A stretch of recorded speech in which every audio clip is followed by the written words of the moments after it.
Our next presentation will be by Dr. Annette Janis, Chief Medical Director at Axoltis Pharmaceuticals. Dr. Janis will tell us about the rationale and design of a phase 2 clinical trial evaluating NX-210C for ALS. Welcome. Great. So it's a big privilege to be amongst this group and to have this platform to present the work that Axoltis continues to do in the area of ALS.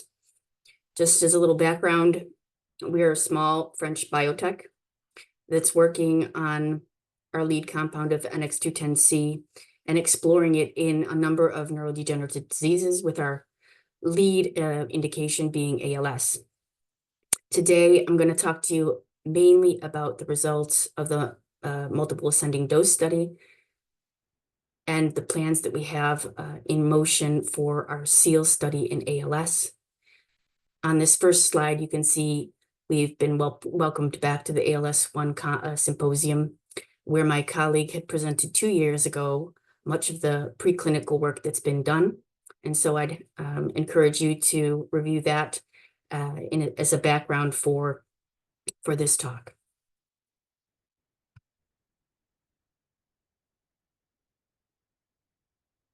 So an update on the NX-2 clinical development program includes that our multiple ascending dose study was studied in healthy elderly volunteers, and I'll give you an overview of the findings of safety and preliminary efficacy on those.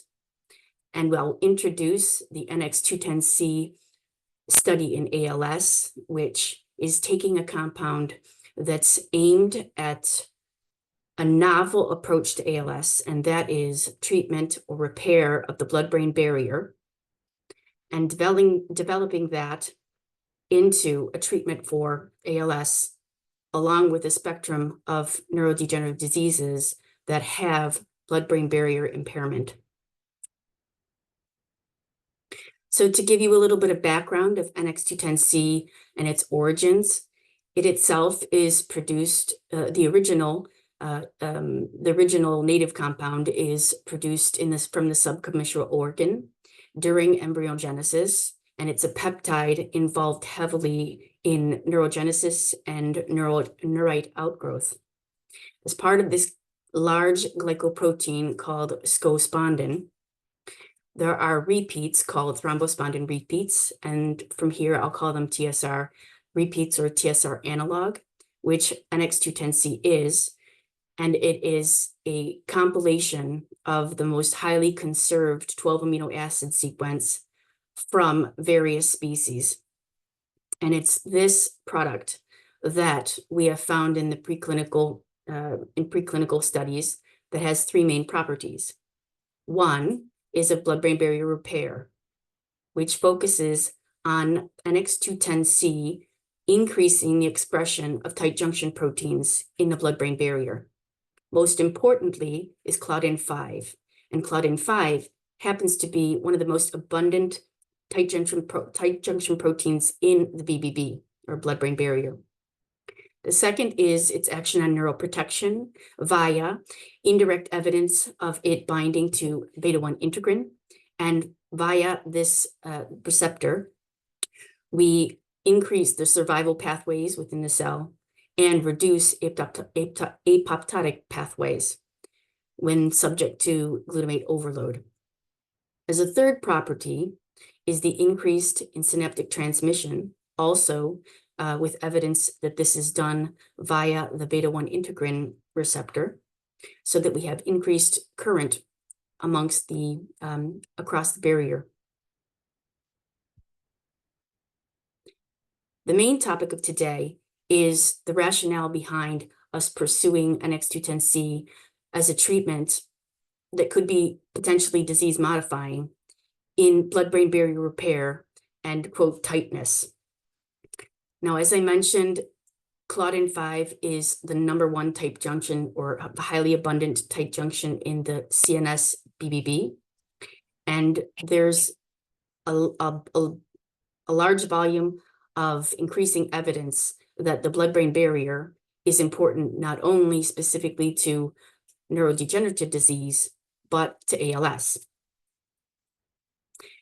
In a paper just recently, there was an explanation about the blood-brain barrier impairment being potentially present in pre-symptomatic stages, and therefore inherent or involved in the ALS disease process. And with this blood-brain barrier impairment comes tight junction decrease, which occurs in as you age, which will be important in the underlying rationale for our MAD study, as well as the rationale for pursuing this in ALS. With this decreased tight junction production or presence, you have an increased influx from the systemic circulation that can trigger downstream effects. And I'm going to move to a different biomarker that we are using in combination, both from the evidence in the MAD study and in the design of the ALS study, and that is QAlbumin. As you may know, QAlbumin is an important biomarker of membrane permeability. And it happens that recently, just this year, there's a publication that indicates that lower QAlbumin is associated with survival. So with that, the combination of blood-brain barrier and QAlbumin, we move to the concept of using QAlbumin as a novel primary endpoint, along with NFL, in a biomarker study in a phase 2 in ALS. And the concept is that if we use NX-210C to increase the expression of tight junction proteins on the endothelial layer, that we can improve blood-brain barrier integrity. And by doing so, we can have an effect on downstream effects, including the degeneration, not only its perpetuation, but its trigger. And what I have on the right side that I'll discuss are some of the high-level results of biomarkers that are indicative of NX-210C function or result at the level of the systemic circulation, at the level of the blood-brain barrier, as well as beyond the blood-brain barrier. So to give you an overview of the MAD study that was performed, this was in healthy elderly volunteers. And what we mean by that is 55 years and older, which with 30 to 50% that were greater than 70 years old. And you ask why, and that is because we want to mimic or try to early on determine if there is effect in those patients that are more apt to have more permeable blood-brain barrier, because as we age, the blood-brain barrier is degraded. It has decreased number of tight junctions and increased permeability. So to give an overview of the MAD results, this was in healthy elderly volunteers, 29 patients overall in 2 cohorts at 5 milligrams and 10 milligrams escalating dose. And we treated them in a similar fashion to how we intend to treat those with ALS, and that is by intravenous administration. It's a 10-minute infusion, 3 times a week for 4 weeks, with a follow-up. In this case, for the MAD study, it was a 2-week follow-up with biomarkers assessed, including a panel of about 34, both from the lumbar puncture results and from the blood. And the findings were solid for the safety results, and that includes no laboratory findings. All AEs that were related were mild. We had an extensive neurocart evaluation, which is a large battery of specific neurotoxic effects that can be seen as off-target, and was especially important in the neuro population as well as in this elderly healthy population where they could be sensitive to pharmacological treatments. we found that they had a very short half-life, which was 15 minutes, with no accumulation after these thrice weekly doses for 4 weeks. Also importantly, although the focus of this study was for safety and tolerability, we also found a number of important early biomarker effects. And what I'm presenting here are pertinent to the biomarkers that we have selected in an aim to prove the mechanisms of action of NX-210C. In the center here, we have Claudin-5, which showed statistical significance in terms of reduction in the blood. And by that, we mean when Claudin-5 is reduced in the blood, it is a blood-brain barrier that has intact Claudin-5, and it's not being sloughed into the blood. On the right, you have homocysteine. Now, homocysteine is an important amino acid in the systemic circulation that's associated with not only neurovascular damage and impairs the microenvironment of the blood-brain barrier, but is also seen to be increased in patients with ALS. In terms of NFL, although we didn't find statistically significant decreases in this healthy elderly population, we had simulations of the drug within a blood-brain barrier model that indicated at least these three biomarkers showed a PK-PD relationship that was dose-dependent and indicated that NFL and increasing doses of NX-210C were associated with a reduction in NFL, and the same for Claudin, that treatment with NX-210C created a decrease in Claudin-5. Now, this graph here of homocysteine appears to be that it's increased, but this is a reverse relationship, it's an inverse relationship, or it was a stimulation of degradation. So overall, these three biomarkers were shown to be on computational modeling to have decreased and confirmed the statistical significance of Claudin-5 and homocysteine from conventional analysis. This simulation that we used, or the modeling that we used, was also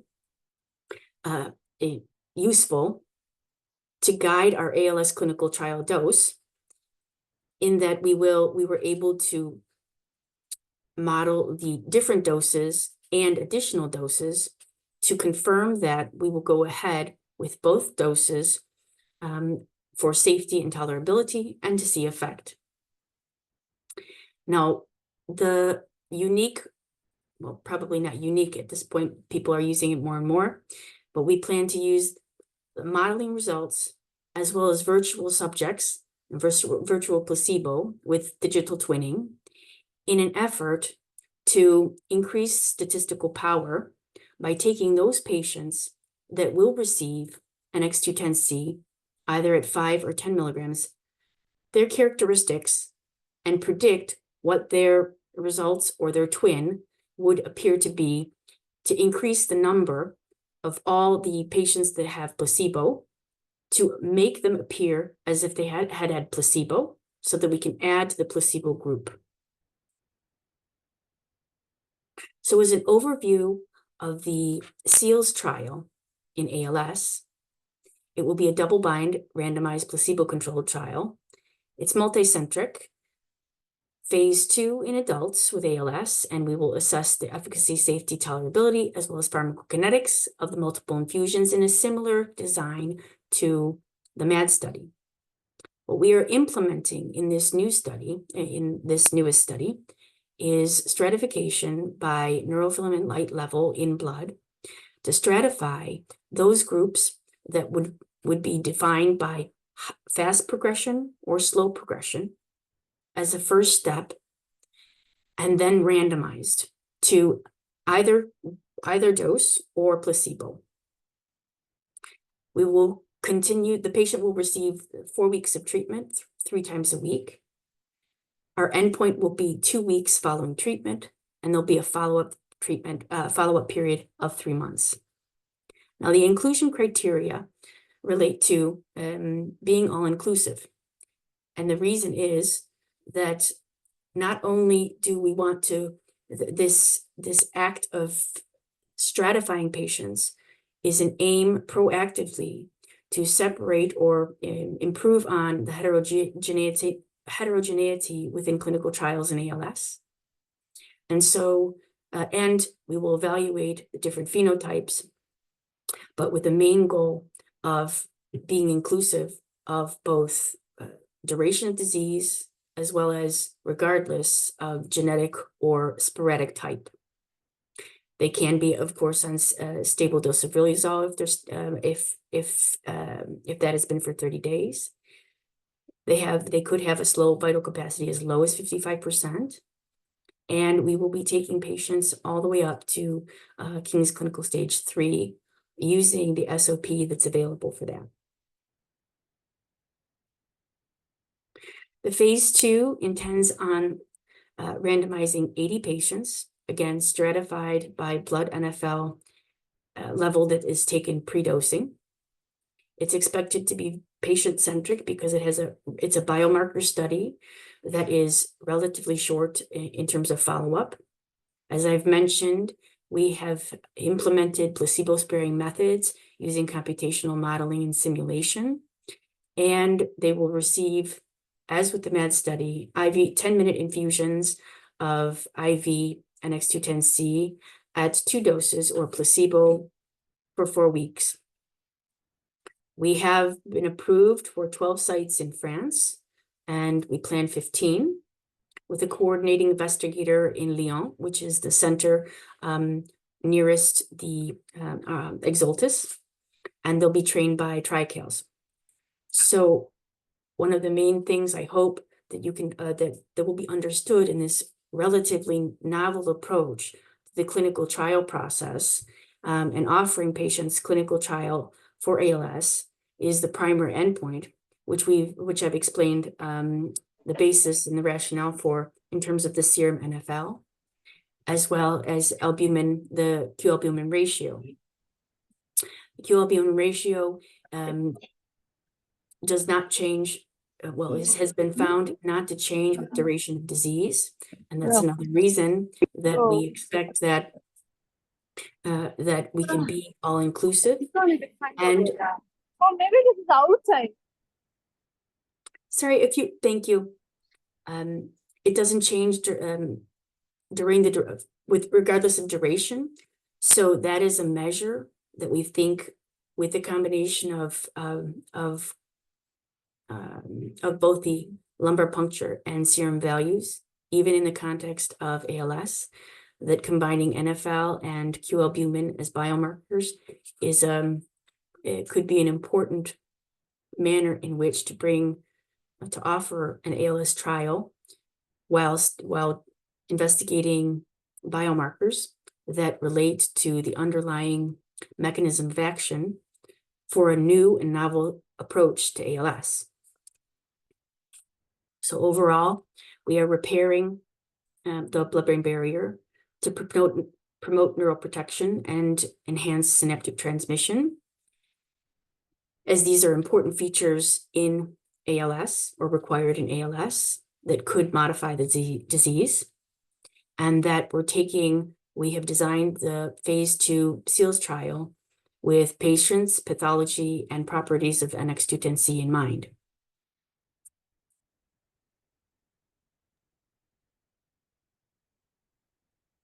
Thank you, Annette, for the great Just stop presentation. for 1 second. I'm just wondering if I might have, just want to make sure. Yes, okay, thank you. No, So no did worries. anybody have any questions? It was a very high level overview, but it's a new concept, and we've been thoughtful about how to approach this in a scientific way while being patient-centric and using the latest cutting-edge modeling that's available. Thank you. It was a clear presentation. It was really helpful. I have one question, but we have limited time, but I did want to share one question. There have been hypotheses have been posited that there's immune crosstalk, peripheral immune system to central nervous system immune system. Do you imagine that there might be inflammatory markers that you could also measure in the CSF that might be modified by this therapeutic by blocking infiltration of immune cells into the central nervous system? That's exactly what we plan. The MAD study included 34 biomarkers, and those biomarkers included, well, those biomarkers led us to understand which biomarkers we should choose in not only do the proof of concept of the three mechanisms, but also relevant to ALS.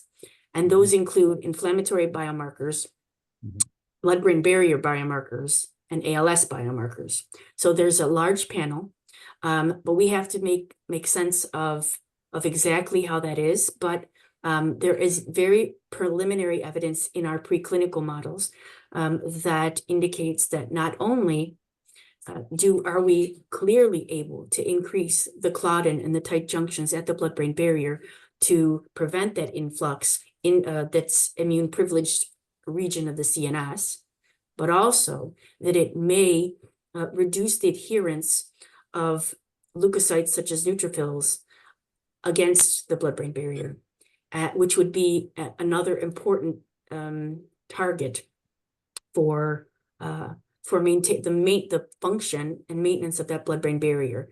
What its microenvironment is from the systemic circulation, its architecture itself, and everything that it prevents from cascading beyond that. That all of my colleagues here have been discussing these targeted areas within the CNS that can be combined with a therapy such as that with NX-210C in treating of the blood-brain barrier. Well, thank you so much. Thanks for sharing, and thanks for taking the time. I know it's quite late where you are.